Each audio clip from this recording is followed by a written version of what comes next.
ফেব্রুয়ারির নির্বাচনে লড়বেন তারেক রহমান, বললেন বিবিসি বাংলাকে ব্যক্তি বা দল নয়, জুলাইয়ের মাস্টার মাইন্ড দেশের জনগণ। সুষ্ঠু নির্বাচন দিতে প্রতিশ্রুতিবদ্ধ ইসি, গণমাধ্যম প্রতিনিধিদের সঙ্গে মতবিনিময়। প্রবাসীদের জন্য ছাপানো হবে 10 লাখ ব্যালট। রাজনৈতিক অস্থিরতা ও নির্বাচন নিয়ে অপেক্ষার প্রভাব ফ্ল্যাট গাড়ি কেনাবেচায়। বিয়ের সংখ্যাও কমেছে প্রায় 50%। বছর হয়েছে প্রায় 200 বিবাহের মতো, আর এই বছর এই পর্যন্ত প্রায় 50 থেকে 60। এই বছর ব্যবসা খুব একটা ভালো না, আমি বললাম প্রথমে যে ড্যাবের কারণে। কুষ্টিয়ায় 6 জনকে হত্যা মামলায় হানিফ সহ 4 জনের গ্রেপ্তারি পরোয়ানা জারি। গুমের মামলার তদন্ত প্রতিবেদন চূড়ান্ত। এবং 21 প্রার্থীর সরে দাঁড়ানো আর রিট বিতর্কের পর চলছে বিসিবির নির্বাচনের ভোট গ্রহণ। আগেই নিশ্চিত 8 পরিচালকের পদ।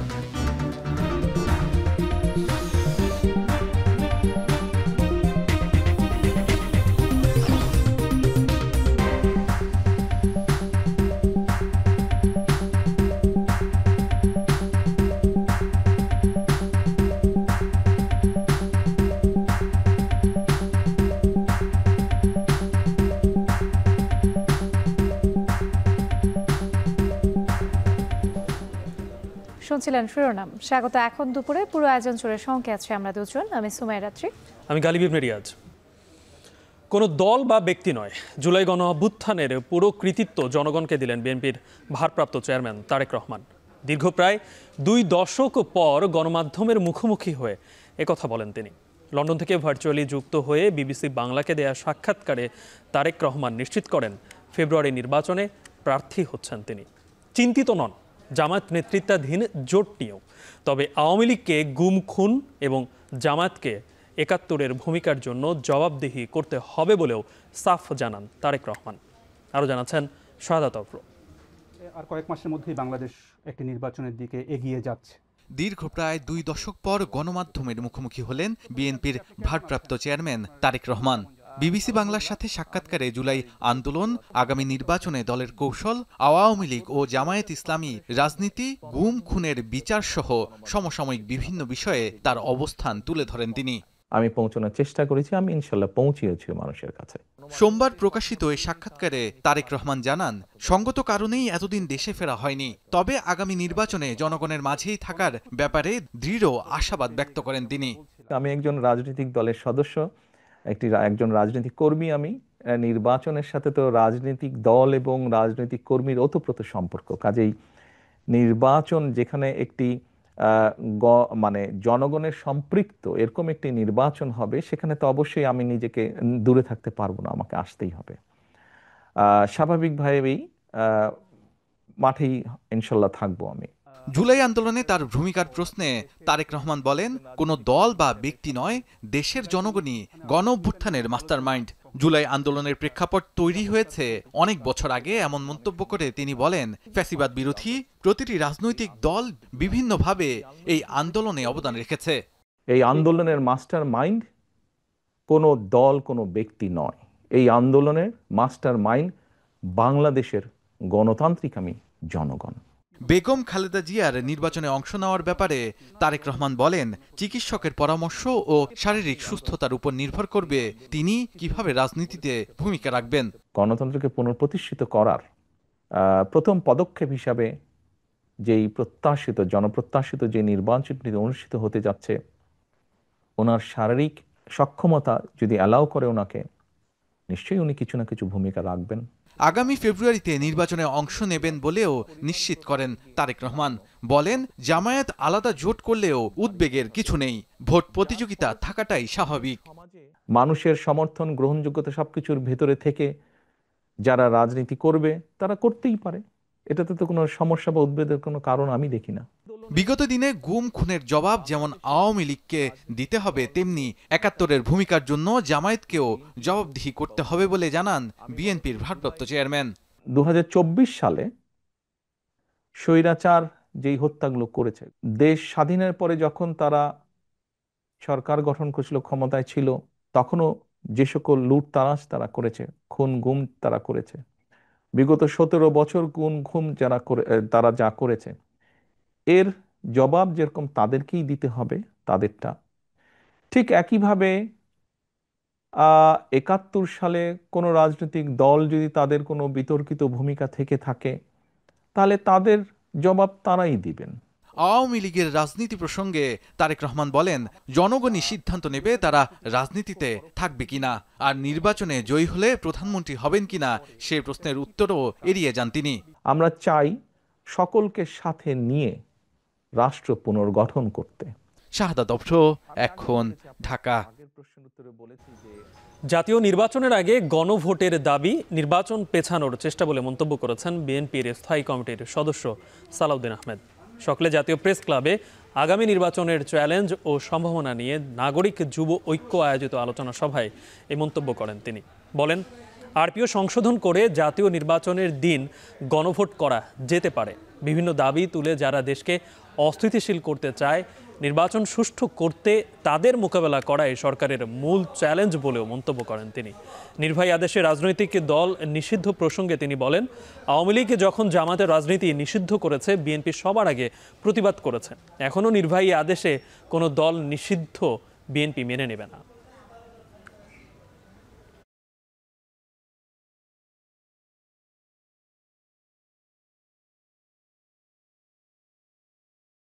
একই ব্যালট বাক্স এলি, একই pulling officer, presiding officer, booth centre, সমস্ত আয়োজন, সমস্ত বাজেট সবকিছু হবে, অথচ ফলাফল একই।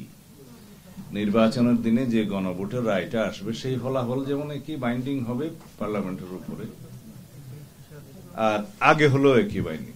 তা এখন লক্ষ্য করছি কেউ কেউ, আমি কোন দলের নাম নেব না, এটা তো অন এয়ারে যায়, সবাই দেখে, এখনো আবার সেই আগের জায়গায় আগে গণভোট হতে হবে, কনস্টিটিউশন অর্ডার করতে হবে। এগুলো আমাদের মনে হয় পরিহার করা উচিত। এগুলি হচ্ছে মূল চ্যালেঞ্জ। নির্বাচনটা চ্যালেঞ্জ না। যারা নির্বাচন বিলম্বিত করতে চায় বিভিন্ন কায়দা কানুনের মধ্য দিয়ে, সেটাই হচ্ছে চ্যালেঞ্জ। রাজনৈতিক দলগুলো অনমনীয় হলে জাতীয় সংকট মোকাবেলা সম্ভব নয়। তাই ভোটের আগে জুলাই সনদ ও নির্বাচন প্রক্রিয়া নিয়ে আরও আলাপ আলোচনা করে অগ্রসর হওয়ার আহ্বান জানান জামায়াতে ইসলামের সেক্রেটারি জেনারেল মিয়া গোলাম পরওয়ার। সকালে জাতীয় প্রেস ক্লাবে বুয়েট শিক্ষার্থী শহীদ আবরার ফাহাদ স্মরণে আয়োজিত আলোচনা সভায় এই আহ্বান জানান তিনি। বাংলাদেশে প্রায় 31টি দল এই সংস্কারের কার্যক্রমে ঐক্যমত্য কমিশনে সহযোগিতা করছেন।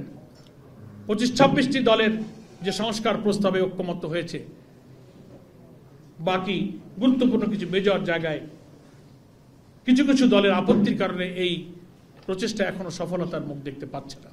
কিন্তু আমরাই যদি এত শক্ত হয়ে যাই, তাহলে তো জাতীয় সংকট কিন্তু সমাধান হবে না। 6টা পদ্ধতি আছে পিয়ারের, আমরা যদি কমনলি একমত হয়ে যেতে পারি, তাহলে এটাও আলোচনার ভিত্তিতে কিন্তু প্রয়োজনে সংবিধানকে অ্যামেন্ডমেন্ট করে কোনো বিধি পরিবর্তন করে আমরা এই সব সমস্যার সমাধান করতে পারি। সুষ্ঠু নির্বাচন দিতে প্রতিশ্রুতিবদ্ধ ইসি। সে লক্ষ্যে নির্বাচনের লেভেল প্লেইং ফিল্ড নিশ্চিতে গণমাধ্যম সহ অংশীজনদের সহযোগিতার আহ্বান জানিয়েছেন প্রধান নির্বাচন কমিশনার নাসির উদ্দিন।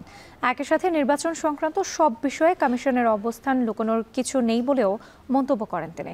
সকালে নির্বাচন ভবনে ত্রয়োদশ জাতীয় সংসদ নির্বাচন উপলক্ষে গণমাধ্যম প্রতিনিধিদের সাথে সংলাপে এসব কথা বলেন সিএসি। আরও জানাচ্ছেন মিয়া আমিরুল। যে কার্যক্রম ছিল কার্যক্রমটি সমাপ্তি হওয়ার সংসদ নির্বাচন আয়োজনে তফসিলের বাকি 2 মাস। এর মধ্যেই কমিশনের পক্ষ থেকে পুরোদমে চলছে প্রস্তুতি। এরই অংশ হিসেবে গণমাধ্যমের প্রতিনিধিদের সাথে ইসির সংলাপের উদ্বোধনীতে নির্বাচনের লেভেল প্লেইং ফিল্ড নিশ্চিতে গণমাধ্যম সহ অংশীজনদের সহযোগিতার আহ্বান ছিল প্রধান নির্বাচন কমিশনারের কণ্ঠে। সিসি জানান, নির্বাচনের সংক্রান্ত বিষয়ে কমিশনের অবস্থানে লুকোচুরি নয়, সব মিলিয়ে জাতির কাছে প্রতিশ্রুতিবদ্ধ সুষ্ঠু নির্বাচন আয়োজনে কাজ করছে কমিশন। কমিশনার বেশ কিছু বিষয় বলেছেন। ত্রয়োদশ জাতীয় সংসদ নির্বাচন উপলক্ষে অংশীজনদের সাথে ইসির দ্বিতীয় দিনের এই সংলাপে বিশেষভাবে গুরুত্ব পায় গণমাধ্যম নীতিমালার বিষয়ে। এ সময় ভোটের আগে ও পরে গণমাধ্যম কর্মীদের নিরাপত্তা নিশ্চিতে কমিশনের কাছে বিভিন্ন দিক তুলে ধরা হয়। এ সময় নির্বাচনের সার্বিক প্রেক্ষাপট তুলে ধরতে সংবাদকর্মীরা বদ্ধপরিকর বলে জানায় সভায় উপস্থিত গণমাধ্যমের প্রতিনিধিরা। আমাদের চেয়ে আমাদের সম্ভাব্য এ সময় বিগত নির্বাচনের উদাহরণ টেনে নির্বাচনী সংস্কৃতি প্রশ্নবিদ্ধ বলে মন্তব্য করেন নির্বাচন কমিশনার আবুল ফজল মোহাম্মদ সানাউল্লাহ। একই সাথে নির্বাচন কমিশন সহ সংশ্লিষ্টদের ভাবমূর্তির এই সংকট নিরসনে সবার সহযোগিতার কথা জানান তিনি। সংলাপের সমাপনীতে গণমাধ্যম নীতিমালার বিষয়সহ নির্বাচনের আনুষঙ্গিক বিষয়ে তুলে ধরেন প্রধান নির্বাচন কমিশনার। জানান নির্বাচনে অবাধ তথ্য নিশ্চিতে কেউ বাধা হয়ে দাঁড়াবে না। গণমাধ্যমের প্রতিনিধিদের সাথে প্রথম ধাপের সংলাপে ইলেকট্রনিক মিডিয়ার প্রতিনিধিরা অংশ নেয়। আসিফ ইকবাল খান, এখন, ঢাকা। ত্রয়োদশ জাতীয় সংসদ নির্বাচন উপলক্ষে অংশীজনদের সাথে সংলাপের অংশ হিসেবে প্রিন্ট মিডিয়ার প্রতিনিধিদের সঙ্গে কিছুক্ষণের মধ্যে সংলাপ শুরু হবে। এ নিয়ে আরও বিস্তারিত জানাতে যুক্ত হচ্ছেন মিয়া আমিরুল। আমিরুল, এখন কি এই প্রিন্ট মিডিয়ার প্রতিনিধিদের সঙ্গে কি কখন নির্বাচন কমিশনাররা বসবেন, আর সব মিলে কী তথ্য আছে, এবং সেই সাথে এর আগে যে ইলেকট্রনিক মিডিয়াদের সঙ্গে যারা বসেছিলেন তখন কি আসলে কোনো দাবি দেওয়া কিংবা কোনো বিষয় নিয়ে আসলে কোনো কথা হয়েছে?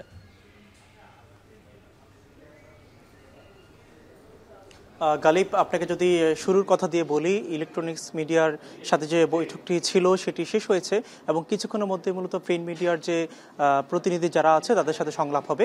এবং মোটা দাগে এই সংলাপে যে বিষয়গুলো উঠে এসেছে ইলেকট্রনিক্স মিডিয়ার যে প্রতিনিধিদের মধ্য থেকে, মূলত সেটি ছিল যে নির্বাচনে গণমাধ্যমের যে নীতিমালা করা হয়েছে সেই নীতিমালায় কিভাবে শিথিলতা আনা যায় সেই বিষয়গুলো উপস্থাপন করা হয়েছে। তবে এই বক্তব্যের প্রেক্ষিতে কিন্তু প্রধান নির্বাচন কমিশনার তিনিও একটি বক্তব্য দিয়েছিলেন। তবে তার যে বক্তব্য ছিল সেটি সুনির্দিষ্টভাবে যে গণমাধ্যম নীতিমালা কতটুকু সংশোধন করা হবে, কিভাবে কি করা হবে সেই বিষয়গুলো স্পষ্ট ছিল না, হয়তোবা তিনি পরবর্তীতে স্পষ্ট করবেন। এবং এর পাশাপাশি আমরা দেখেছি যে ইসি নির্বাচন কমিশনার আবুল ফজল মোহাম্মদ সানাউল্লাহ তার কথার মধ্য দিয়ে কয়েকটি বিষয়, যে বিষয়টি উঠে এসেছে, তিনি যে বিষয়টি বলার চেষ্টা করেছেন যে নির্বাচন নিয়ে যে ধরনের একটি সংকটের সংস্কৃতি তৈরি হয়েছে সেটি শুধুমাত্র নির্বাচন কমিশনারের দায় নয়, তিনি সেই বিষয়টি উল্লেখ করেছেন। এবং পাশাপাশি যেটি বলেছেন যে অংশীজন যারা রয়েছেন তাদের সবারই কিন্তু একটি এই ক্ষেত্রে অবদান থাকতে হবে আগামী নির্বাচনে, তিনি সে বিষয়টি বলেছেন। এবং একই সাথে নীতিমালার মধ্যে যে বিষয়টি বলা হয়েছে যে সামাজিক যোগাযোগ মাধ্যমের যে অপব্যবহার রয়েছে সেটি রোধে মূলত নীতিমালায় সামাজিক যোগাযোগ মাধ্যমের ব্যবহারের বিষয়টি কতটুকু কিভাবে কি হবে সেই বিষয়গুলো যুক্ত করা হবে। এবং মোটা দাগে যদি বলে যে এই ইসির এই সংলাপ ঘিরে যেহেতু তফসিল আগামী 2 মাস পরে হতে যাচ্ছে, তফসিলের আগে মোটা দাগে কমিশন মোটামুটি সবকিছু বিষয় গুছিয়ে আনছে। এই সংলাপের মধ্য দিয়ে হয়তোবা একেবারে শেষ পর্যায়ে যে কার্যক্রমগুলো গোছানো কিংবা তাদের যে পরিকল্পনা কিভাবে কি হবে না হবে সেই বিষয়গুলো মূলত করছে। আর আজকের যে সংলাপটি হচ্ছে মূলত ইলেকট্রনিক্স এবং প্রিন্ট মিডিয়ার যে প্রতিনিধি যারা রয়েছেন তাদের সাথে সেই সংলাপ থেকে মূলত এই ধরনের বিষয়গুলো উঠে এসেছে এবং সেই সাথে তারা যেন অবাধে কাজ করতে পারে সেই বিষয় কিন্তু গুরুত্ব করা হয়েছে। এবং আমরা সংলাপে রয়েছি, পরবর্তীতে প্রিন্ট মিডিয়ার প্রতিনিধিদের বক্তব্যগুলো আপনার মাধ্যমে আমরা জানাবো। গালিব, ইসি সচিবালয়ে নির্বাচন কমিশনারদের সঙ্গে প্রিন্ট মিডিয়া এবং ইলেকট্রনিক মিডিয়ার প্রতিনিধিরা সংলাপ করছে এবং সেখানে উঠে আসছে যে আগামী নির্বাচনে কিভাবে সংবাদ প্রচার করবেন এবং সেই নীতিমালা নিয়েও গুরুত্ব পেয়েছে এই সংলাপে। শাপলা প্রতীকেই নির্বাচন করবে এনসিপি, শাপলা প্রতীককে না দিলে নির্বাচন কমিশন আস্থা হারাবে বলে মন্তব্য করেছেন দলটির উত্তরাঞ্চলের মুখ্য সংগঠক সার্জিস আলম। নাটোরে এক কর্মসূচিতে তিনি আরও বলেন, আসন্ন জাতীয় সংসদ নির্বাচনে এনসিপি জোটবদ্ধ হয়ে নির্বাচন করবে কিনা সে বিষয়ে বিভিন্ন দলের সাথে আলাপ আলোচনা চলছে। যেহেতু আমাদের শাপলা প্রতীক পেতে আইনগত কোনো বাধা নেই, তাই এনসিপি আগামী নির্বাচনে শাপলা প্রতীকেই অংশগ্রহণ করবে, অন্য কোনো অপশন নেই। আমরা নির্বাচন কমিশন তাদের জায়গা থেকে আমরা অনুরোধ করব তারা যেন নিজেদের স্ট্যান্ডার্ডের প্রমাণ দেয়, যেই মার্কাটা নিয়ে একটা ডিগনিটি শো করে তারা তাদের জায়গা থেকে নির্বাচন করতে পারবে, জনগণের কাছে যেতে পারবে, ওই ধরনের মার্কা আমরা তাদেরকে ওই লিস্টে ইনক্লুড করতে বলবো। এবং যেগুলো গণ অভ্যুত্থান পরবর্তী সময়ে দেশের অর্থনীতির নানা সূচক ঊর্ধ্বমুখী হলেও স্থবির গাড়ি, ফ্ল্যাট ও বিয়ের বাজার। 2022 থেকে 2025 সালের মধ্যে গাড়ি বিক্রি নেমেছে অর্ধেকে, রিকন্ডিশনড গাড়ির বাজার প্রায় ক্রেতা শূন্য। আবাসন খাতে বিক্রি নেমে এসেছে আগের তুলনায় প্রায় অর্ধেকে। এদিকে বিয়ের সংখ্যাও কমেছে প্রায় 50%। অর্থনীতিবিদরা বলছেন রাজনৈতিক অস্থিরতা ও নির্বাচন নিয়ে তৈরি হয়েছে অপেক্ষার মানসিকতা। শাহাদাত অফরোজ জানাচ্ছেন বাকিটা। গণঅভ্যুত্থান পরবর্তী বাংলাদেশের রাজনীতি বদলেছে, নেতা বদলেছে, কিন্তু প্রশ্ন রয়ে গেছে দেশের অর্থনীতি এখন কোন পথে? গাড়ি বাড়ি কিংবা বিয়ের বাজারে কি চলছে? জীবনযাত্রা ফিরেছে কি পুরনো গতিতে? বেসরকারি তথ্য বলছে 2022 সালের জানুয়ারি থেকে 2025 সালের জানুয়ারি পর্যন্ত বাংলাদেশে গাড়ি বিক্রির পরিমাণ অর্ধেকে নেমে এসেছে। রাজধানীর মিরপুর, ধানমন্ডি ও তেজগাঁওয়ের রিকন্ডিশন গাড়ির শোরুমগুলো প্রায় ক্রেতা শূন্য। বিক্রেতারা বলছেন বিক্রি কমে গেছে প্রায় 50 থেকে 60 ভাগ। এখন বর্তমানে মাসে একটাও হচ্ছে না, কোনো সময় একটা হয়, দুইটা হয়, কোনো সময় হয় না। নতুন গাড়ির বাজারেও প্রায় একই চিত্র। দেশীয় উদ্যোক্তারা বলছেন অনিশ্চিত বিনিয়োগ পরিস্থিতি আর রাজনৈতিক অস্থিতিশীলতার কারণে নতুন গাড়ি কেনার আগ্রহ কমেছে উল্লেখযোগ্য হারে। কর বাড়ানোর ক্ষেত্রে খাত সংশ্লিষ্টদের পরামর্শ নেওয়া, সরকারকে উদ্যোক্তা বান্ধব ভূমিকা গ্রহণ করার আহ্বান জানান ব্যবসায়ীরা। যেহেতু বাংলাদেশ ব্যাংক রিজার্ভ বাড়তেছে, জিনিসপত্রের দাম কমবে, ডলারের দাম কমবে, people are moving forward more of a luxury item. But এখন যতই দ্রুত ইলেকশনের টাইম আসতেছে, যত কাছে আসতেছে, মানুষজন একটু ভয় পাচ্ছে যে অ্যাকচুয়ালি এইটা সিনারিওটা কোন দিকে যাবে। ম্যানুফ্যাকচার হিসেবে আমরা আছি, আমাদের হাতে গোনা 3-4টা অ্যাসেম্বলি আছে, এদের সাথে কথা বলতো যে ট্যাক্সটা বাড়ানোর তো কোনো মানে হয় না। এই কামিং ফেব্রুয়ারি মার্চের দিকে কিন্তু গাড়ির দাম কিন্তু অনেক বেড়ে যাবে। সো আমি যদি বলি যে কিছু কিছু জিনিস তারা ভালোভাবে নিছে, বাট কিছু কিছু জিনিস তারা কিছু কিছু অ্যাসোসিয়েশনের সাথে কথাবার্তা বলে এবং তাদের কথাগুলো একটু ভ্যালুয়েশন করে তার করা উচিত। অন্যদিকে ফ্ল্যাটের বাজারের রিহাবের পরিসংখ্যান বলছে 2010-11 সালে যেখানে গড়ে 15,000 ফ্ল্যাট বিক্রি হতো, 2024-25 অর্থ বছরে তা কমে দাঁড়িয়েছে 8 থেকে 10,000-এ। অর্থনৈতিক মন্দা, নির্মাণ সামগ্রীর মূল্যবৃদ্ধি এবং ড্যাপের নতুন বিধিনিষেধ আবাসন খাতে ভর করেছে অস্থিরতা, বলছেন বিশ্লেষকরা। এছাড়াও প্রতি নির্বাচনের ন্যায় এই বছরও বাজার ভাটা যাবার শঙ্কা জানান তিনি। গত বছরের তুলনায় এই বছর ব্যবসা খুব একটা ভালো না। আমি বললাম প্রথমে যে ড্যাবের কারণে। দেখেন যে নির্বাচন বছরে কিন্তু শুধু এই বছর না, প্রত্যেক বছরই ব্যবসায়ী কিন্তু কিছুটা স্লো চলে, এবং শুধু আমাদের রিহাব না, রিয়েল এস্টেট ব্যবসা না, প্রত্যেকটা ব্যবসায়ী কিন্তু তাদের ডিসিশন নেয় নির্বাচনের পরে। গাড়ি বাড়ির পাশাপাশি থমকে গেছে বিয়ের বাজারও। কাজী অফিসগুলোর হিসেব বলছে অভ্যুত্থানের পর থেকে বিয়ের সংখ্যা প্রায় অর্ধেকে নেমে এসেছে। গত বছর হয়েছে প্রায় 200 বিবাহের মতো, আর এই বছর এই পর্যন্ত প্রায় 50 থেকে 60 হয়েছে। আর সামনে যে কয়েক মাস আছে, বিশেষ করে শীত সিজনে একটু বেশি হয় কাজ। অর্থনীতিবিদরা বলছে বাজারে এখন এক ধরনের অপেক্ষার মানসিকতা কাজ করছে। অনানুষ্ঠানিক খাতে ব্যয় কমা অর্থনীতির উপর প্রভাব ফেলছে। অন্যদিকে নির্বাচনকে সামনে রেখে অনেকেই হাতে টাকা রাখছেন, কিন্তু কোথাও বিনিয়োগ করছেন না। যে বাংলাদেশের হাই ট্রানজ্যাকশন ভ্যালু যেগুলো, সেগুলোর পিছনে দুর্নীতি একটা বড় জায়গা। অতএব সরকার একটা রিস্ক ফ্যাক্টর তাদের জন্য হিসাবে কাজ করছে, যে কারণে তাদের ডিমান্ড থাকা সত্ত্বেও এখন পারচেজ করছে না। যেটা গাড়ি পারচেজ করছে না, একইভাবে জমি পারচেজ করছে না, এইভাবে অন্যান্য এক্সপেন্সিভ জায়গায় ল্যান্ড পারচেজ করছে না। গাড়ির চাকা, ফ্ল্যাটের ইট কিংবা বিবাহের মঙ্গল ঘটনা সবকিছুই যেন এখন অপেক্ষায়। সরকারি হিসেব বলছে কমে এসেছে মূল্যস্ফীতি, কিন্তু সেই তুলনায় অর্থনীতির যেই গতি সেটি এখনো চাঙ্গা হয়নি। আর যারা বিশ্লেষক আছে তারা বলছে এই অস্থিতিশীলতা কেবলমাত্র আগামী নির্বাচনকে কেন্দ্র করে। তবে এবার দেখার বিষয় আগামী নির্বাচনের পরে অর্থনীতির গতি কতটা বেগবান হয়।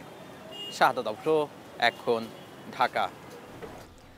জুলাই গণ অভ্যুত্থানে কুষ্টিয়ায় 6 জনকে হত্যা মামলায় আওয়ামী লীগ নেতা মাহবুবুল আলম হানিফ সহ 4 জনের বিরুদ্ধে অভিযোগ আমলে নিয়ে গ্রেপ্তারি পরোয়ানা জারি করেছে আন্তর্জাতিক অপরাধ ট্রাইব্যুনাল।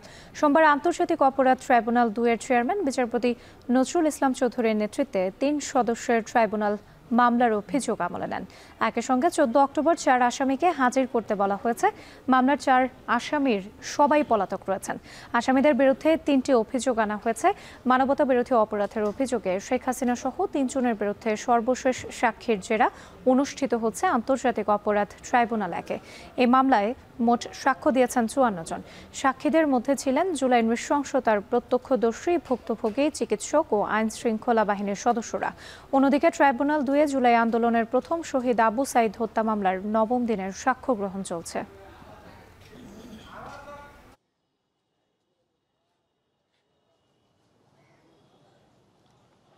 চলছে বহুল আলোচিত বিসিবি নির্বাচনের ভোট গ্রহণ। সব বিতর্ক পেছনে ফেলে যথাসময়ে শুরু হয় ভোট গ্রহণ।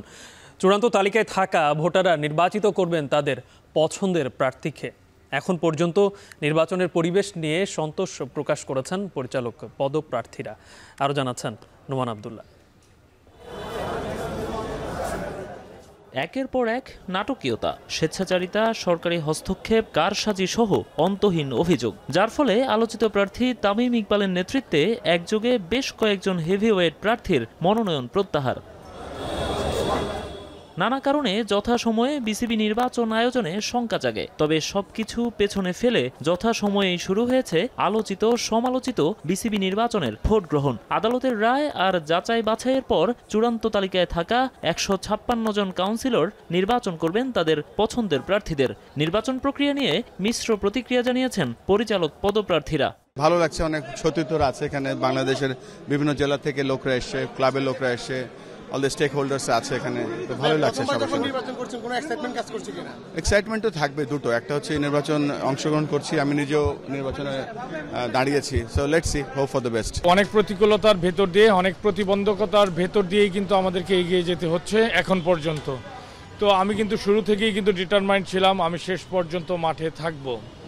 ক্যাটাগরি 1 এবং 2-এ যেটা হয়েছে সেটা কিন্তু কখনোই কাঙ্ক্ষিত নয়। আমরা কিন্তু আরও সুন্দর পরিবেশ কিন্তু আশা করেছিলাম। 25 সদস্যের পরিচালনা পর্ষদের মধ্যে কাউন্সিলরদের ভোটে নির্বাচিত হবেন 23 জন পরিচালক। বাকি 2 জন আসবেন জাতীয় ক্রীড়া পরিষদের মনোনয়ন নিয়ে। 23 জনের মধ্যে এরই মধ্যে বিনা প্রতিদ্বন্দ্বিতায় নির্বাচিত হয়েছেন 6 জন পরিচালক। এছাড়া শেষ মুহূর্তে ঢাকা বিভাগের প্রার্থী আব্দুল্লাহ আল ফুয়াদ রেদওয়ান প্রার্থিতা প্রত্যাহার করলেও মনোনয়ন প্রত্যাহারের সময়সীমা শেষ হয়ে যাওয়ায় সেটি গৃহীত হয়নি। তবে এই বিভাগ থেকেও আমিনুল ইসলাম বুলবুল ও নাজমুল আবেদিন ফাহিমের নির্বাচিত হওয়া অনেকটাই নিশ্চিত। পরিচালনা পর্ষদ নির্বাচনের ফলাফল ঘোষণা করা হবে সন্ধ্যা 6টায়। এরপর নির্বাচিত পরিচালকদের ভোটে সভাপতি ও সহসভাপতি নির্বাচন শুরু হবে সন্ধ্যা 7:30টায়। নোমান আব্দুল্লাহ, এখন ঢাকা। বিসিবি নির্বাচনের সবশেষ খবর আমরা জানতে চাই। আমার সঙ্গে সোনারগাঁও হোটেল থেকে যুক্ত দিয়ে হয়েছেন সহকর্মী আরিফুল ইসলাম সাহাব। সাহাব, অনেক আলোচিত সমালোচিত এই নির্বাচন, বিসিবি নির্বাচনকে ঘিরে নানান কথা কিন্তু এই নির্বাচনের আগে হয়েছে। আজকে সেই কাঙ্ক্ষিত ভোট গ্রহণের দিন, ভোট গ্রহণ চলছে। আজকে কি বিষয় নিয়ে কোনো কথা উঠছে কিনা, কিংবা নির্বাচনের পরিবেশ কেমন দেখছেন, সব মিলিয়ে প্রার্থী এবং ভোটাররা কি বলছে?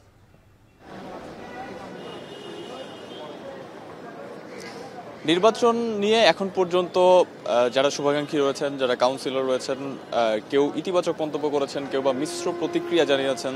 নির্বাচনটা হয়তো বা আরেকটু ভালো হতে পারতো, সেই প্রত্যাশা তারা ব্যক্ত করেছেন। তবে এর পরেও এবারে নির্বাচন যেটা হচ্ছে, এখন পর্যন্ত সেভাবে কেউ অসন্তোষ প্রকাশ করেননি। কাউন্সিলরদের ইতিমধ্যেই উপস্থিতি দেখা গেছে, এবং যারা পরিচালক পদে প্রার্থিতা নিয়েছেন বা প্রতিদ্বন্দ্বিতা করছেন তাদেরকেও কিন্তু আমরা সকাল থেকেই দেখতে পেয়েছি। তবে ফারুক আহমেদ, যিনি সাবেক প্রেসিডেন্ট ছিলেন, তিনি এখন পর্যন্ত আসেননি। খুব শীঘ্রই তিনিও এসে উপস্থিত হবেন এমনটাই জানতে পেরেছি। আর এখন পর্যন্ত যে 156 জন ভোটার ছিলেন, তাদের মধ্যে যেই 58 জন ভোটারের ই ব্যালটে ভোট দেওয়ার কথা ছিল, আজকে দুপুর 2টা পর্যন্ত তাদের সময়সীমা নির্ধারণ করা ছিল যে দুপুর 2টা পর্যন্ত তারা ই ব্যালটে ভোট দিতে পারবেন ইমেইলের মাধ্যমে, এবং সেই ভোটগুলো কিন্তু ইতিমধ্যেই চলে এসেছে। তবে কতজন 58 জনের মধ্যে ভোট দিয়েছেন সেই সংখ্যাটা এখনো নির্দিষ্ট করে জানা যায়নি, তবে খুব শীঘ্রই হয়তো আমরা জেনে যাবো। এছাড়া বাকি যেই কাউন্সিলররা রয়েছেন তাদের মধ্যে অনেকেই এখনো এসে উপস্থিত হননি, তবে আশা করা হচ্ছে যে 98 জন যারা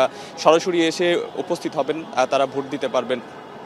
বাংলাদেশ টিমের সাবেক ক্যাপ্টেন রকিবুল হাসান, তিনি এসেছিলেন, তিনি নির্বাচন নিয়ে একটু মিশ্র প্রতিক্রিয়া প্রকাশ করলেন যে নির্বাচনটা হয়তো বা আরেকটু প্রতিদ্বন্দ্বিতাপূর্ণ হতে পারতো। আরও যারা ক্রীড়া সংগঠক ছিলেন তারা যদি প্রত্যাহার করে না নিতেন তাহলে হয়তো বা নির্বাচনটা আরেকটু প্রতিদ্বন্দ্বিতামূলক হতো। সেই জায়গাটার একটা শূন্যতার কথা তিনি বলেছেন। তারপরেও তিনি প্রত্যাশা ব্যক্ত করেছেন যারা এই নির্বাচনে জয়ী হবেন তারা পরবর্তীতে বিসিবিকে বা বাংলাদেশ ক্রিকেট বোর্ডকে আরও এগিয়ে নিয়ে যাবেন। ক্রিকেট বিকেন্দ্রীকরণের যে কথা বলা হচ্ছে সেই জায়গাটাই তিনি আমিনুল ইসলাম বুলবুল, যিনি প্রেসিডেন্ট ছিলেন গতকাল পর্যন্ত, আজকে হয়তো বা তার সম্ভাবনাটাই বেশি যে হয়তো বা তিনি আবারও নির্বাচিত হতে পারেন। তবে সেই জায়গায় ফারুক আহমেদের নামটাও কিন্তু শোনা যাচ্ছে যে তাদের দুজনের মধ্যে যে কেউ একজন বিসিবি প্রেসিডেন্ট নির্বাচিত হবেন। তবে রকিবুল হাসান যেটা বললেন যে আমিনুল ইসলাম বুলবুল যদি হন, তিনি ক্রিকেট বিকেন্দ্রীকরণের যে স্বপ্ন দেখছেন সেই স্বপ্নটা বাস্তবায়নের পথে অনেকটাই এগিয়ে যাবে বাংলাদেশ, এবং তিনি তার উপর সেই বিশ্বাসটা স্থাপন করছেন। ইতিমধ্যেই আমিনুল ইসলাম বুলবুল গতকাল বলছিলেন যে তিনি বেশ কিছুদিন ধরে বা প্রায় 4 মাস ক্রিকেট বোর্ডে কাজ করেছেন এবং এই সময়টাতে তিনি কি করার চেষ্টা করেছেন এবং তার কাছে মনে হয়েছে যে বাংলাদেশ ক্রিকেট বোর্ডকে আরও কিছু দেওয়ার রয়েছে, যার কারণে তিনি আবারও নির্বাচন করছেন। তবে নির্বাচনের ফলাফল অনেকেই হয়তোবা বিনা প্রতিদ্বন্দ্বিতায় জিতে যাচ্ছেন, তবে কেউ এই নির্বাচন থেকে হেরে যাবেন, সেই ফলাফলটা আমরা জানতে পারবো। তবে সেটার জন্য আমাদের সন্ধ্যা 6টা পর্যন্ত অপেক্ষা করতে হবে। চলছে বাংলাদেশ ক্রিকেট বোর্ডের নির্বাচনের ভোট গ্রহণ, সেই খবরই জানাচ্ছিলেন আরিফুল সাহাব। পূজার একটা দীর্ঘ ছুটি গেছে, কিন্তু এই ছুটির পরে এখন রাজশাহী বিশ্ববিদ্যালয়, চট্টগ্রাম বিশ্ববিদ্যালয়ের শিক্ষার্থীরা ফিরতে শুরু করেছেন এবং দুই বিশ্ববিদ্যালয়ের সামনেই কিন্তু সেখানে ছাত্র সংসদ এবং হল সংসদের নির্বাচন, যে কারণে এখন প্রার্থীরাও প্রচারণা নিয়ে কিন্তু নেমে পড়েছেন। এ বিষয়ে আমরা বিস্তারিত জানতে চাই, দুই বিশ্ববিদ্যালয় থেকে জানবো। তবে শুরুতেই রাজশাহী বিশ্ববিদ্যালয়ে আছেন আমাদের সহকর্মী রাকিবুল হাসান, আমার সঙ্গে যুক্ত হবেন। রাকিব, নিশ্চয়ই আবার আমার সঙ্গে যুক্ত হবেন। রাকিবকে আমরা দেখতে পাবো, রাকিব যুক্ত হয়েছেন। রাকিব, কি অবস্থা? দীর্ঘ একটা ছুটি গেছে, নির্বাচন পিছিয়েছে, সবকিছু মিলিয়ে এই যে নতুন উদ্যমে আবারও প্রচারণা কেমন দেখছেন, কতটুকু জমে উঠল? গালিব, আসলে দ্বিতীয় দফার প্রচারণা রাজশাহী বিশ্ববিদ্যালয় কেন্দ্রীয় ছাত্র সংসদ রাকসু নিয়ে একটা বড় ছুটি গেছে এবং ছুটি শেষে শিক্ষার্থীরা ফিরতে শুরু করেছেন। গতকাল থেকে ক্যাম্পাস খুলেছে এবং গতকালকে থেকে আমরা দেখছি শিক্ষার্থীরা ক্যাম্পাসে ফিরছেন। সেক্ষেত্রে আজকে যেহেতু দ্বিতীয় দিন, প্রথম দিনে কিন্তু আসলে বৈরী আবহাওয়া ছিল, সেই বৈরী আবহাওয়ার মধ্যে প্রচারণাও বেলা গড়িয়ে আসলে খানিকটা জমেছিল। আজকে আমরা সকাল থেকে দেখছি যেহেতু রৌদ্রোজ্জ্বল একটা দিন, বেশ জমজমাট হয়েছে। এখানে শিক্ষার্থীরা যেখানেই জমায়েত করছেন, প্রার্থীরা সেখানে ছুটে যাচ্ছেন, তাদের ইস্তেহারের কথা ঘোষণা দিচ্ছেন এবং এই যে প্রথম দফায় যে আসলে স্থবির হয়ে পড়া যে নির্বাচনী কার্যক্রম এবং সেটা নিয়ে নানা শঙ্কা, হতাশা, সেটা কাটিয়ে কিন্তু দ্বিতীয় দফায় যে প্রচারণা সেটি কিন্তু একটু বেলা গড়িয়ে আসলে জমে উঠছে। কারণ আপনি জানেন যে প্রথম বর্ষের কিন্তু ক্লাস পরীক্ষাগুলো এখন থেকে আসলে জোরদার হয়েছে এবং সেই জোরদার কর্মসূচিতে আমরা যেটি দেখেছি, সকাল 9টায় 10টায় ক্লাস ছিল, সেটি 10:30টা 11টা পর্যন্ত গড়িয়েছে এবং যার কারণে ক্যাম্পাসে শিক্ষার্থীদের উপস্থিতি খানিকটা কম ছিল। সুতরাং যত বেলা গড়িয়েছে, শিক্ষার্থীরা যত এসেছে, তত কিন্তু প্রচারণা একটু গরম হয়ে উঠেছে এবং আমরা যেটি দেখেছি যে নানা ঢঙে রঙে কিন্তু আসলে নির্বাচনী প্রচারণা চলছে। একজন নবাব সিরাজউদ্দৌলা সেজে এসেছেন, যিনি কিনা সংস্কৃতি সম্পাদক পদে আসলে নির্বাচন করছেন এবং এখানে প্রার্থীদেরকে আকৃষ্ট করার চেষ্টা করেছেন। তিনি বলছেন যে পশ্চিমা যে ঢেউ রয়েছে, পাশের দেশের যে সাংস্কৃতিক আগ্রাসন এই দেশে রয়েছে, সেইটাকে কাটিয়ে আসলে এমন বিশ্ববিদ্যালয়ের এই উত্তর পশ্চিম এবং দক্ষিণ পশ্চিমাঞ্চলের এখানকার যে নৃতাত্ত্বিক যে সাংস্কৃতিক অবস্থা, সেটিকে আসলে গুরুত্ব দিয়ে তারা তাদের ইস্তেহার করতে চান এবং যারা আসছেন তারা কিন্তু আসলে সেই বিষয়গুলোকে গুরুত্ব দিয়েই কিন্তু আসলে তাদের এই নির্বাচনী ইস্তেহার সাজাচ্ছেন। সুতরাং এই যে প্রচারণা সেটি জমজমাট হয়ে উঠছে। আরও 9 দিন সময় রয়েছে, আরও বেশি আসলে প্রাণবন্ত হবে এই প্রচারণা বলছেন এখানকার প্রার্থীরা। তো গালিব, এই ছিল রাজশাহী বিশ্ববিদ্যালয় থেকে আমার কাছে সর্বশেষ। রাষ্ট্র নির্বাচনের সব শেষ খবর, বিশেষ করে প্রার্থীদের যে প্রচারণা, সেই খবর জানাচ্ছিলেন আমাদের সহকর্মী রাকিবুল হাসান। এবারে আমরা একটু চাকসু নির্বাচনের প্রচারণার খবর জানবো। সেখানেও কিন্তু এই একই রকম দীর্ঘ ছুটির পর শিক্ষার্থীরা ফিরতে শুরু করেছেন। আমার সঙ্গে যুক্ত হবেন শোয়েব রহমান, যুক্ত হয়েছেন। শোয়েব, এই যে একই কথা, রাজশাহী বিশ্ববিদ্যালয়ের মতোই শিক্ষার্থীদের উপস্থিতি ক্যাম্পাসে কেমন দেখছেন? আর এই যে রাকিবুল যেরকম বলছিলেন যে ভিন্নভাবে এই যে প্রচারণা, সেরকম কোনো বিষয় কি চাকসুতে ঘটেছে? গালিব, ছুটির পরে যখন ক্যাম্পাস খুললো তখন শুধুমাত্র তারাই এসেছেন যাদের পরীক্ষা চলছে এবং এর বাইরে যাদের পরীক্ষা নেই তাদের মতো শিক্ষার্থী যারা রয়েছেন তাদের উপস্থিতি আসলে খুবই কম, যে কারণে প্রচারণায় সকালের দিকে কিছুটা বেগ পেতে হয় প্রার্থীদের, যে কারণে দুপুরের পর থেকে মূলত আসলে প্রচারণা শুরু হয় এবং আমরা দেখেছি যে দুপুর সময়টাতে বিভিন্ন অনুষদে প্রার্থীরা গিয়েছেন এবং সেখানে তারা লিফলেট বিতরণের পাশাপাশি নিজেদের যে ব্যালট নাম্বার রয়েছেন সেগুলো তারা ভোটারদের মাঝে জানিয়েছেন এবং তাদের সাথে কথা বলেছেন। বিভিন্ন প্রতিশ্রুতি বা আশ্বাস দিয়ে তারা কিন্তু ভোট প্রার্থনা করছেন এবং প্রায় ৩৬ বছর পরে এই নির্বাচন অনুষ্ঠিত হতে যাচ্ছে। সেই নির্বাচনকে ঘিরে ভোটারদের মাঝে যেমন উচ্ছ্বাস রয়েছে, প্রার্থীদের মাঝেও কিন্তু উচ্ছ্বাস রয়েছে এবং ভোটাররাও চাইছেন যে সুন্দর একটি পরিবেশে এই নির্বাচন হবে এবং যারা নির্বাচিত হবেন তারা শিক্ষার্থীদের যে সমস্যাগুলো রয়েছে সেই সমস্যাগুলো নিয়ে কথা বলবেন। এবং শিক্ষার্থীরা বলছেন যে ৩৬ বছরে শিক্ষার্থীদের কণ্ঠ হয়ে কথা বলার মতো কেউ না থাকার কারণে এই বিশ্ববিদ্যালয়ে বিপুল পরিমাণের সমস্যার সৃষ্টি হয়েছে। শিক্ষার্থীদের আবাসন, যাতায়াত, খাবার সহ প্রতিটি ক্ষেত্রে শিক্ষার্থীদের নানান রকমের ভোগান্তি রয়েছে এবং সেই বিষয়গুলো নিয়েই কিন্তু তারা চাইছেন যে শিক্ষার্থীরা কথা বলবেন যারা নির্বাচিত হবেন।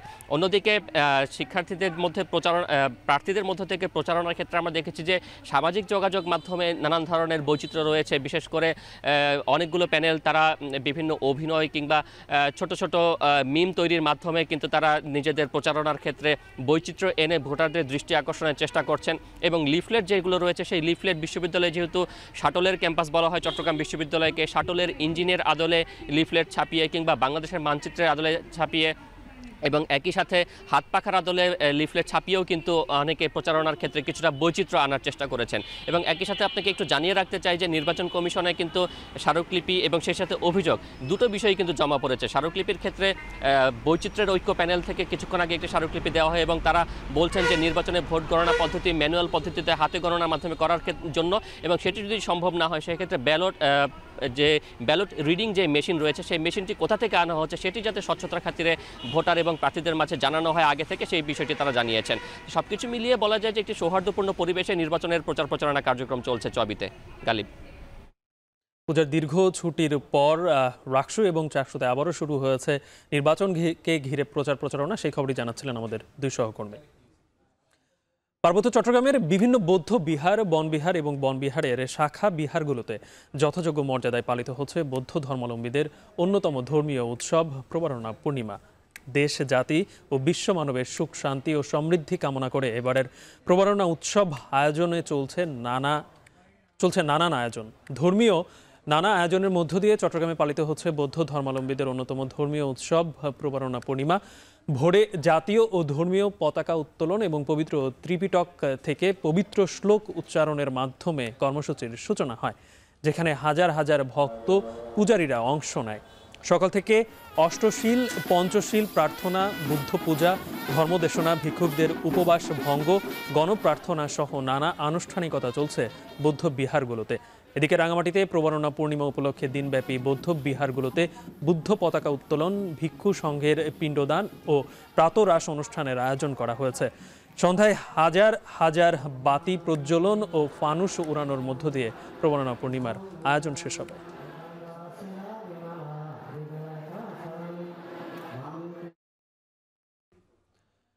সাভারের আশুলিয়ায় আগুন লেগে পড়ে গেছে একটি পোশাক কারখানা। তবে এ ঘটনায় কেউ দগ্ধ বা হতাহত হয়নি। ফায়ার সার্ভিস জানায় দুপুর 12টার দিকে পলমল গ্রুপের আয়েশা ক্লোথিং লিমিটেড নামে একটি পোশাক কারখানায় হঠাৎ আগুন লাগে। মুহূর্তে পুড়ে কারখানার বিভিন্ন অংশে আগুন ছড়িয়ে পড়ে। এর আগেই দ্রুত কারখানা থেকে বের হয়ে যান শ্রমিকেরা। খবর পেয়ে ঘটনাস্থলে যায় ফায়ার সার্ভিস। 9টি ইউনিটের প্রায় 2 ঘন্টার চেষ্টায় দুপুর 2টার দিকে আগুন নিয়ন্ত্রণে আসে। তবে পুরো আগুন নেভাতে এখনও কাজ করছে ফায়ার সার্ভিস সহ সেনাবাহিনীর সদস্যরা। এদিকে আগুনের ঘটনায় কেউ দগ্ধ বা হতাহত না হলেও পুড়ে যায় কারখানাটি। বৈদ্যুতিক শর্ট সার্কিট থেকে আগুনের সূত্রপাত বলে প্রাথমিকভাবে ধারণা করছে ফায়ার সার্ভিস।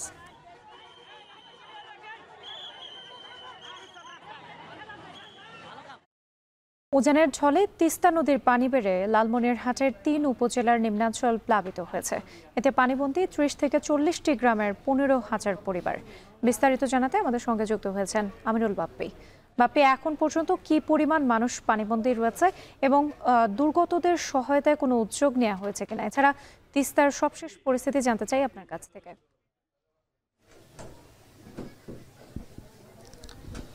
রাত্রে আমি এখন আছি লালমনিরহাটের মহিষ খোঁচায়। এটি হচ্ছে সব থেকে যে নিম্নাঞ্চলগুলো আছে এই জেলার মধ্যে তার মধ্যে এটি একটি, এবং তিস্তা নদীতে কিছুটা পানি বাড়লেই এই অঞ্চলটিতে পানি ঢুকে যায় এই লোকালয়ে। এবং মোটামুটি আমি যতটুকু জানতে পেরেছি যে লালমনিরহাটের 3টি উপজেলা সদর, আদিতমারি এবং হাতীবান্ধা এই 3 উপজেলার প্রায় 15,000 পরিবার পানিবন্দী হয়ে আছে, যাতে মানুষের সংখ্যা প্রায় 70 থেকে 80,000-এর মতো। এই মানুষগুলো এখন পর্যন্ত পানিবন্দী আছে। এবং তবে একটি ভালো দিক হচ্ছে যে স্কুল বন্ধ, যার কারণে শিক্ষার্থীদের স্কুল যাওয়ার যে ব্যাঘাতটা ঘটে আমরা অন্য সময় দেখেছি সেটি এবার ঘটেনি।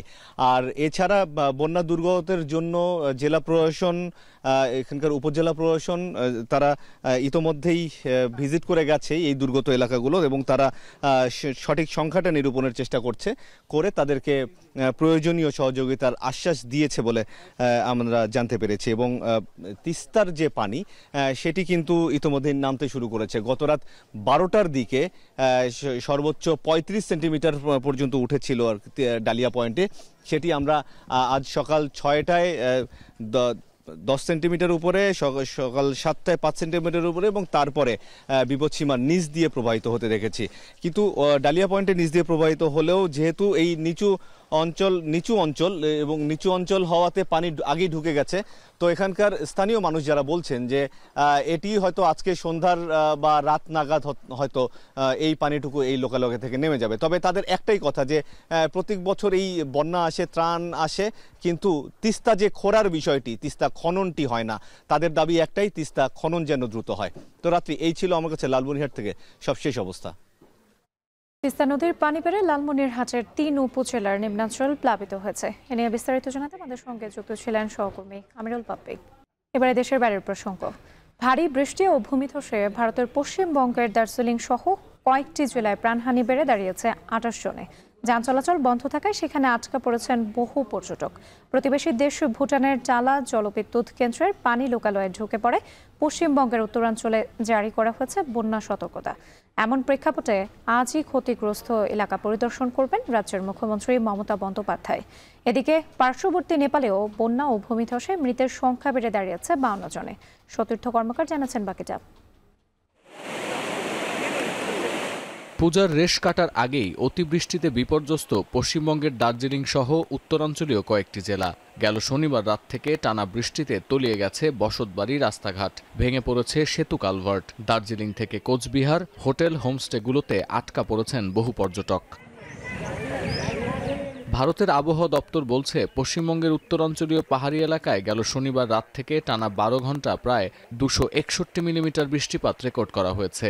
স্থানীয়রা বলছেন শেষবার এমন ভয়াবহ দুর্যোগের দেখা মিলেছিল 27 বছর আগে 1998 সালে। अभी परिस्थिति दुधिया का गंभीर है।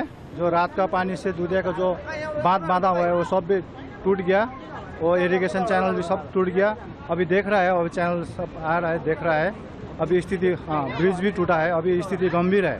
হিন্দুস্তান টাইমসের প্রতিবেদনে বলা হচ্ছে সবচেয়ে বেশি ক্ষতিগ্রস্ত হয়েছে দার্জিলিংয়ের মিরিক এবং সুখিয়া পোখরি। এর মধ্যে মিরিকে প্রাণহানির সংখ্যা সবচেয়ে বেশি। রোববার সকাল থেকেই উদ্ধার কাজে নেমেছে রাজ্যের বিপর্যয় মোকাবেলা বাহিনী, সেনা সদস্য এবং স্থানীয় পুলিশ। এমন পরিস্থিতিতে ঘটনাস্থল পরিদর্শনে সোমবারই উত্তরের পাহাড়ি এলাকা পরিদর্শনে যাচ্ছেন রাজ্যের মুখ্যমন্ত্রী মমতা বন্দ্যোপাধ্যায়। আর হতাহতদের পাশে থাকার বার্তা দিয়েছেন প্রধানমন্ত্রী নরেন্দ্র মোদী এবং রাষ্ট্রপতি দ্রৌপদী মুর্মু। আরও আশঙ্কার বিষয়, পূজার ছুটি উপলক্ষে হাজার হাজার পর্যটক এই পাহাড়ি অঞ্চলে বেড়াতে যান। এই বিপর্যয়ের জেরে তাদের অনেকেই আটকা পড়েছেন সেখানে। যদিও দার্জিলিং সহ উত্তরাঞ্চলীয় মোট 5 জেলায় কতজন পর্যটক আটকা পড়ে আছে এ বিষয়ে নিশ্চিত নয় রাজ্য প্রশাসন। একাধিক জায়গায় ধস এবং সেতু ভেঙে পড়ায় শিলিগুড়ির সঙ্গে দার্জিলিং, কালিম্পং এবং সিকিমের যোগাযোগ বন্ধ। 10 নম্বর জাতীয় সড়কের ওপর দিয়ে বইছে তিস্তার পানি। পাশাপাশি বন্ধ হয়ে গেছে শিলিগুড়ি থেকে দার্জিলিংগামী 55 নম্বর জাতীয় সড়কও। একই পরিস্থিতি পার্শ্ববর্তী দেশ নেপালে। কাঠমান্ডু টাইমস জানিয়েছে বর্ষা মৌসুমের শেষ প্রান্তিকে অতিবৃষ্টির কারণে বাগমতি, মাধেশ ও কোশি অঞ্চলে মারাত্মক বিপর্যয় দেখা দিয়েছে। ভূমিধস ও বন্যায় প্রাণহানি বাড়ার সঙ্গে সঙ্গে বাড়ছে নিখোঁজদের তালিকাও। जुन किसिमको चाहिँ डुबान भएको छ ती ठाउँहरूमा अब हामीले चाहिँ अब हाई अलर्टमा चाहिँ अब बस्नुपर्छ। हाम्रो सुरक्षाकर्मीहरूलाई पनि हामीले सम्मानित सम्मानले हिजोदेखि नै हामीले चाहिँ हाई अलर्टमा राखेर। বৈরী আবহাওয়ার কারণে কাঠমান্ডু বিমানবন্দরে অভ্যন্তরীণ ফ্লাইটগুলোর সূচি কিছুটা বিঘ্নিত হলেও স্বাভাবিকভাবে চলাচল করছে আন্তর্জাতিক ফ্লাইটগুলো। এছাড়া দক্ষিণ পূর্বাঞ্চলে কোশি নদীর পানি বিপদসীমার অনেক ওপর দিয়ে প্রবাহিত হওয়ায় কোশি ব্যারেজের 56টি স্লুইস গেটের সবগুলোই খুলে দেওয়া হয়েছে। সতীর্থ কর্মকার, এখন বিশ্ব। হংকং চায়নার বিপক্ষে ম্যাচকে সামনে রেখে জাতীয় দলের সঙ্গে যোগ দিতে ঢাকায় পা রেখেছেন বাংলাদেশের তারকা ফুটবলার হামজা চৌধুরী। সোমবার সকাল 11টার পর হযরত শাহজালাল আন্তর্জাতিক বিমানবন্দরে অবতরণ করেন তিনি। ঢাকায় নেমেই দলের সঙ্গে যোগ দিতে টিম হোটেলে রওনা দেন ইংলিশ লিগে খেলা এই তারকা ফুটবলার। বিকেলে দলীয় অনুশীলনে অংশ নেবেন তিনি। এএফসি এশিয়ান কাপ বাছাইয়ের ম্যাচে আগামী 9 অক্টোবর জাতীয় স্টেডিয়ামে হংকং চায়নার মুখোমুখি হবে বাংলাদেশ।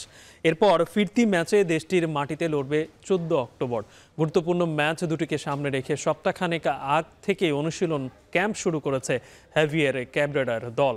এবার সে দলে যোগ দিলেন তারকা ফুটবলার হামজা চৌধুরীও। বাংলাদেশের হয়ে এখন পর্যন্ত 3টি ম্যাচ খেলেছেন ইংল্যান্ডে বসবাস করা এই ফুটবলার। এর মধ্যে জাতীয় দলের হয়ে 1টি গোল ও 1টি অ্যাসিস্ট করেছেন তিনি।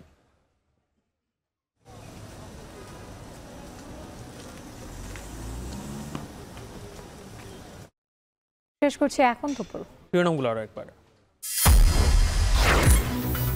ফেব্রুয়ারির নির্বাচনে লড়বেন তারেক রহমান, বললেন বিবিসি বাংলাকে। ব্যক্তি বা দল নয়, জুলাইয়ের মাস্টার মাইন্ড দেশের জনগণ।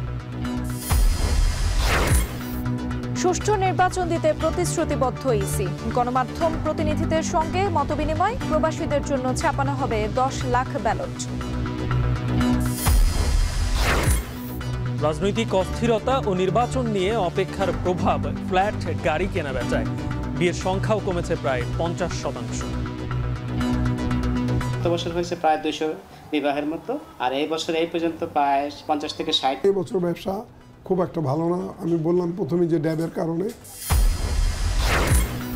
কুষ্টিয়ায় 6 জনকে হত্যা মামলায় হানিফ সহ 4 জনের গ্রেপ্তারি পরোয়ানা জারি। গুমের মামলার তদন্ত প্রতিবেদন চূড়ান্ত। এবং 21 প্রার্থী সরে দাঁড়ানো আর রিট বিতর্কের পর চলছে বিসিবি নির্বাচনের ভোট গ্রহণ। আগেই নিশ্চিত 8 পরিচালকের পদ। দর্শক, এই ছিল এখন দুপুরের আয়োজনে। এখন টেলিভিশন ওয়েবসাইটে দেখতে ভিজিট করুন www.ekon.tv। ফেসবুকে চোখ রাখুন facebook.com/tv.ekon। আর ইউটিউবে লাইভ দেখতে ভিজিট করুন youtube.com/c/ekhon tv।